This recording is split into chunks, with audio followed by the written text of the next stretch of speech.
Labadiena, norėčiau Jūs pakalbinti. Kaip manote, ar yra tikslinga ES lėšomis rekonstruoti šią vietą?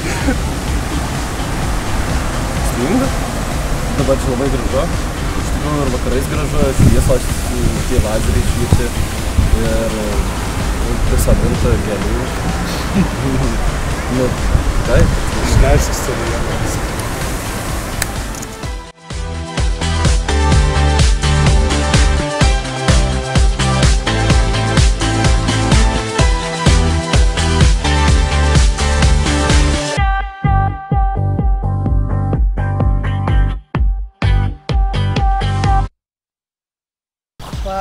Labadiena.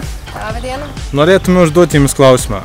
Kaip ES lėšos pakeitė Jūsų miesto ritmą?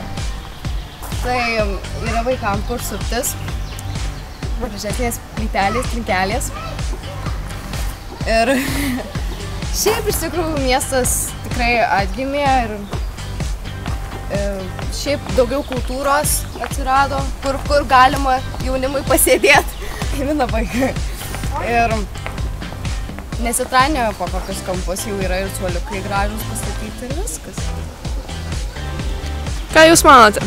Kaip pritariu Kornelijai, miestas tapo gražesnis ir švaresnis. Ačiū Jums.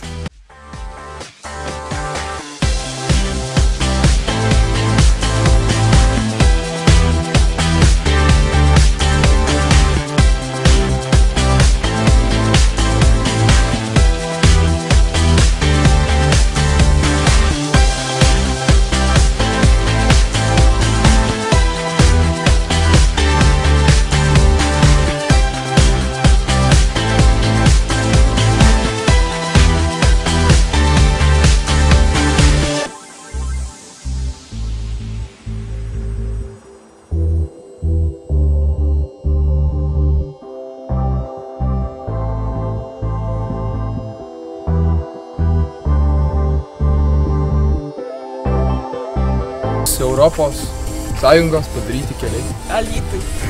Tai ne Kaune. Tiesiog. Čia labai gražu. Ir faina.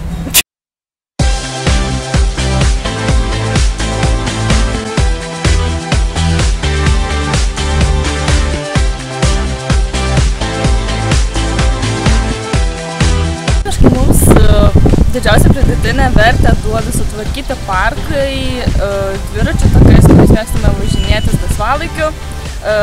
Aišku, pagerinta kelių infrastruktūra, kuri sutrumpina distancijas į kelią, į darželį ir tiesiog šiaip susisiekimas tapo kur kas patogesnis, sumažėjo spūstys, nebereikia ryte stovėti eilėse.